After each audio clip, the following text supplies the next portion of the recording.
Assalamualaikum warahmatullahi wabarakatuh. Perkenalkan, saya Rega Nicholas dari Fakultas Ekonomi, Prodi Ekonomi Pembangunan dengan NIM 0102 1282 227038. Baiklah, kali ini saya akan menjelaskan tentang distorsi pasar menurut pandangan Islam. Pasar merupakan salah satu tempat terjadinya jual beli barang maupun jasa. Sedangkan pasar dalam pandangan Islam sendiri adalah tempat antara penjual dan pembeli dengan penentu harga yang dilakukan oleh kekuatan pasar, yaitu kekuatan permintaan dan penawaran. Konsep pasar dalam Islam bertumbuh nilai-nilai syariah seperti keadilan, keterbukaan, kejujuran, dan persaingan sehat. Dalam Islam, pasar dianggap sebagai sedekah dan pengelolaannya sama seperti masjid, diambil dari wakaf, infak, dan sedekah.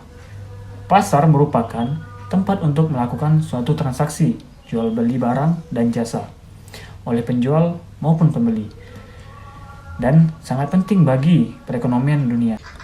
Dalam pasar ada istilah distorsi pasar. Distorsi pasar dalam pandangan Islam sendiri adalah penyimpangan yang terjadi dalam mekanisme pasar yang menyebabkan ketidakseimbangan antara ketidakadilan. Distorsi pasar ini dapat terjadi karena beberapa faktor, baik dari sisi permintaan maupun sisi penawaran.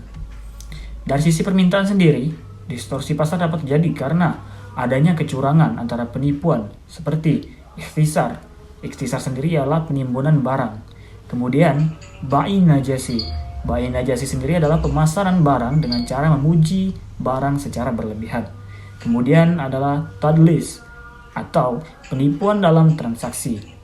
Kemudian dari sisi penawaran sendiri, distorsi pasar dapat terjadi karena adanya monopoli, oligopoli, ataupun kartel yang menyebabkan harga barang dan jasa menjadi tidak wajar. Assalamualaikum, Bu. Salam. Beli alpukat, Bu. Alpukat berapa seperempat, Bu? Seperempatnya 10.000. 10.000. Jadi sekurang, Bu, ya? Ada alpukat, Bu. Berapa alpukat, Bu? Kalau sekilonya ini deh. Berapa?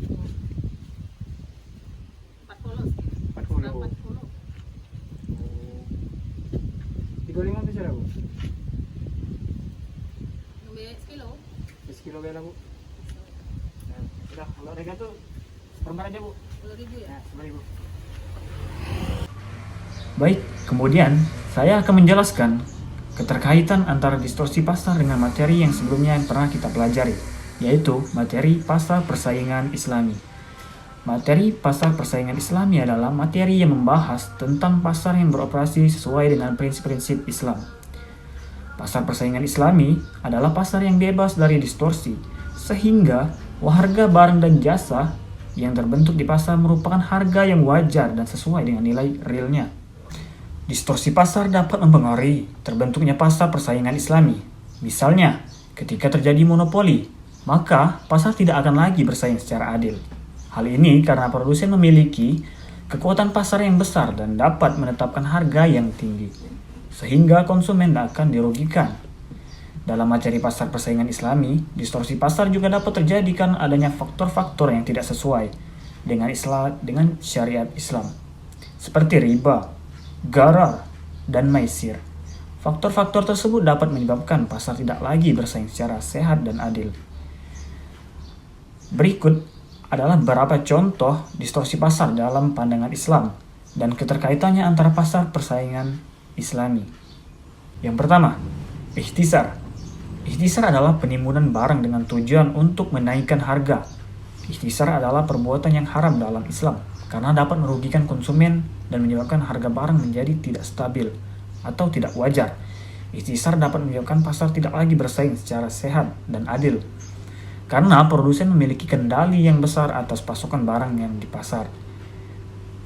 Ada pun contoh kasus ikhtisar yang terjadi di Indonesia, yaitu pada awal tahun 2020, masyarakat dihebohkan oleh munculnya virus pandemi yaitu COVID-19 yang muncul di Wuhan, Cina.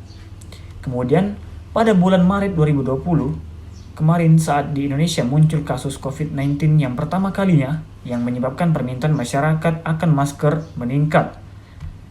Meningkatnya permintaan masker ini membuat beberapa oknum melakukan ikhtisar yang akhirnya membuat stok masker menjadi langka dan oknum ini menjual masker dengan harga. Yang kedua, bai najasi. Bai najasi adalah pemasaran barang dengan cara memuji barang secara berlebihan. Bai najasi adalah perbuatan yang haram dalam Islam karena dapat menyesatkan konsumen dan menyebabkan mereka membeli barang yang tidak sesuai dengan keinginan dan kebutuhan mereka. Bai najasi dapat menyebabkan konsumen tidak dapat memilih barang secara keputusan yang rasional dalam memilih barang, sehingga pasar tidak lagi berjalan secara efisien. Berikut saya akan mencontohkan kasus bai najasi.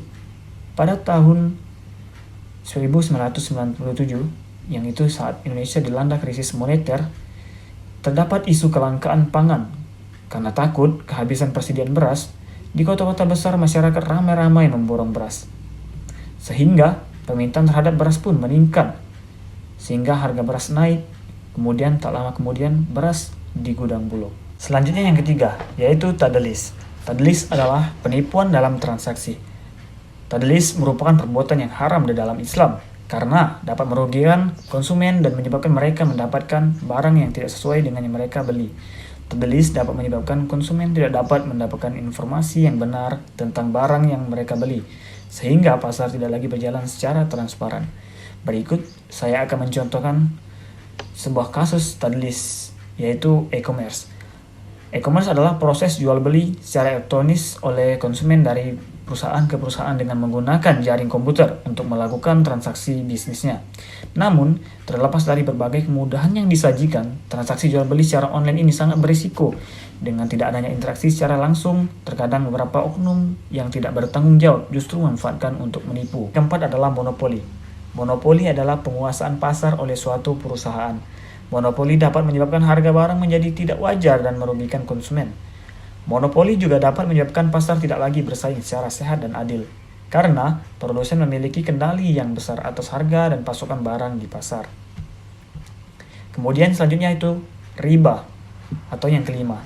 Riba adalah pengambilan tambahan keuntungan dari harta orang lain tanpa adanya imbalan yang wajar. Riba adalah perbuatan yang haram dalam Islam karena dapat merugikan konsumen dan menyebabkan mereka menjadi semakin miskin. Riba dapat menyebabkan pasar tidak lagi berjalan secara adil karena konsumen harus membayar bunga yang tidak wajar atas pinjaman yang mereka terima. Selanjutnya yang keenam adalah gharar. Gharar adalah ketidakpastian atau resiko yang dapat menimbulkan kerugian bagi pihak lain. Gharar dapat menyebabkan konsumen tidak dapat menentukan pilihannya secara rasional. Gharar dapat menyebabkan pasar tidak lagi berjalan secara efisien, karena konsumen tidak dapat membuat keputusan yang tepat tentang barang yang mereka akan beli. Sebagai contoh sederhana kasus gharar adalah penjualan utang yang tidak jelas peluang pembayar. Jika seseorang menjual utang tanpa memberikan informasi yang jelas tentang kemampuan membayar utang tersebut, pembeli dapat menghadapi gharar karena tidak tahu akan utang akan benar-benar dilunasi atau tidak. Kemudian yang ketujuh atau yang terakhir adalah maisir. Maisir merupakan permainan judi atau taruhan yang tidak memiliki nilai real. Maisir adalah perbuatan yang haram dari dalam Islam karena dapat menyebabkan konsumen kehilangan hartanya secara sia-sia. Maisir dapat menyebabkan pasar tidak lagi berjalan secara adil karena konsumen dapat kehilangan uang mereka tanpa mendapatkan imbalan yang wajar. Contoh sederhana dari maisir adalah bentuk transaksi ekonomi yang mengandung unsur maisir adalah spekulasi investasi saham dan obligasi, asuransi konvensional, penggunaan kurs dan suku bunga mata uang asing dalam kegiatan ekspor dan impor, serta hadiah atau kupon dalam pembelian suatu produk. Baiklah, dari penjelasan-penjelasan yang sudah saya sampaikan tadi, saya menyimpulkan bahwa distorsi pasar dalam pandangan Islam adalah penyimpangan yang terjadi dalam mekanisme pasar yang menyebabkan ketidakseimbangan dan ketidakadilan. Distorsi pasar dapat mempengaruhi terbentuknya pasar persaingan Islami. Dalam materi pasar persaingan Islami, distorsi pasar juga dapat terjadi karena adanya faktor-faktor yang tidak sesuai dengan syariat Islam. Distorsi pasar perlu dihindari agar pasar dapat berjalan secara wajar dan adil, serta sesuai dengan prinsip-prinsip Islam. Saya, Rega Nicholas, pamit undur diri. Apabila ada salah kata, mohon maaf. Kepada Allah saya mohon ampun. Wassalamualaikum warahmatullahi wabarakatuh.